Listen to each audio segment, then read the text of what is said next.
Okay, so this is the last set of videos that I'm going to do with regards to network benefits. In the last video, we did sort of an accounting model looking at how out-of-network versus in-network benefits are paid out for medical claims. And now we're going to take a look at a graph to kind of get a high-level view of how these claims might look by comparison. So I'm just going to pull up the graph here.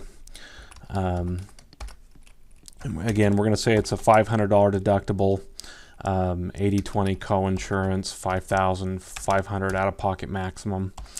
Let's take a look at a $50,000 medical claim, and then we're going to say that there's a 10% insurance discount.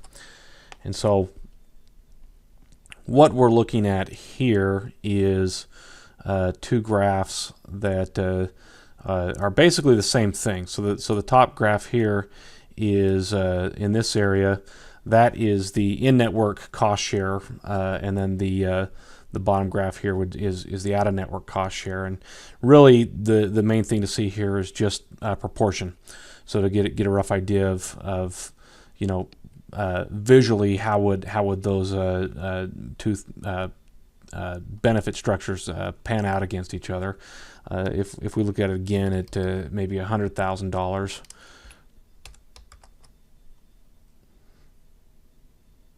Again, and this is assuming a 10% provider discount, and I'm trying to make sure that we can squeeze those graphs in there so you can see. But you can see along here the horizontal axis, we're looking at $100,000 in claims, and if we were to zoom in on this graph right here, I'll do it so that the numbers show up on the vertical axis, but we're right there at that 5,500, so 5,500. We're hitting the line right there. You've hit your out-of-pocket maximum, but you can see that on the out-of-network cost here, the member cost share is reaching right about 20 grand. If we were to let's say we weren't dealing with a 10% discount, let's say we're dealing with a 30% discount.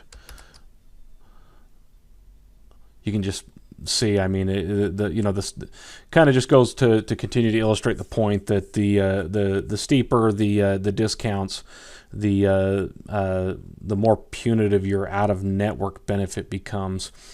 The only other point I think I maybe want to make on this is that there might be a tendency to look at this information and conclude that there's something nefarious about this with regards to maybe the insurance company, and I don't know that I would agree with that. And I'm certainly not someone who's a bleeding heart for the insurance industry. If I felt there was foul play here, I'd call it out. But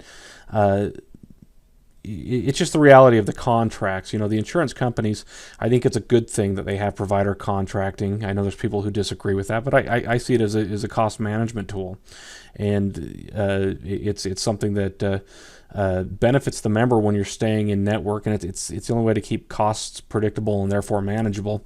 It's just the reality that when you go out of network, the insurance company is going to say, hey, look, we've negotiated these prices. That's the whole strength of our plan, is we negotiated these prices and we're sharing them with you, the member. You go out of network, we've got no ability to predict or control. And so, we're okay to continue to pay claims, but we're only going to pay them at that amount that we budgeted for. That's really the way I see it. So I wouldn't encourage someone to look at this and see that there's foul play, or that this is some sort of, like I said, the word that comes to my mind is nefarious. That this is some sort of attempt by the insurance industry to take advantage of the members. And financially, the one thing we should point out too is that for the insurance company, and I think I could probably show it with this graph, and I hope it makes sense. We'll look at the same thing. In this one, I'm just putting the out-of-network and the in-network plans on the same graph. 20%, 5,500, and we'll say 0.3. Sorry.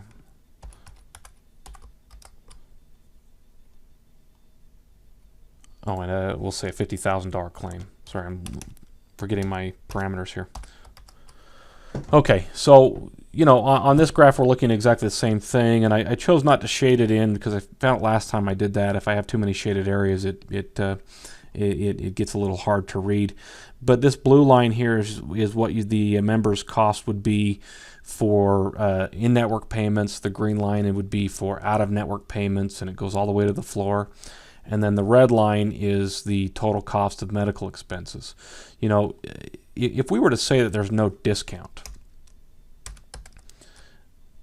you can see that the insurance company really isn't saving that much money. The only place where they're saving money is on the relative difference on the plan design. So the higher out-of-pocket maximum essentially.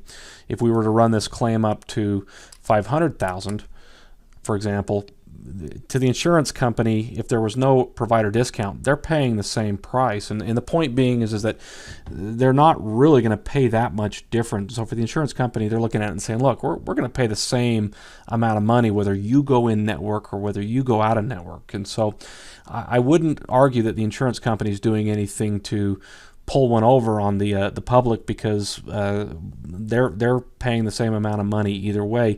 It's just the reality that if you go out of network, you're going to bear that balance bill, and that's where the costs become unpredictable and really just become out of control. So the point of this video is to just I think provide a little visualization. So for me, this kind of speaks volumes. I can look at that and say, wow, out of network, I can see how much I'm going to be paying of the total compared to in-network. Those are more or less the same situations, and yet with your in-network plan, you're paying substantially less, and the in-network plan, you're paying about half. And so, anyways, I think I've belabored these videos on out-of-network expenses. I've tried to provide some information on all ends of the spectrum, and we'll continue making videos and catch you next time.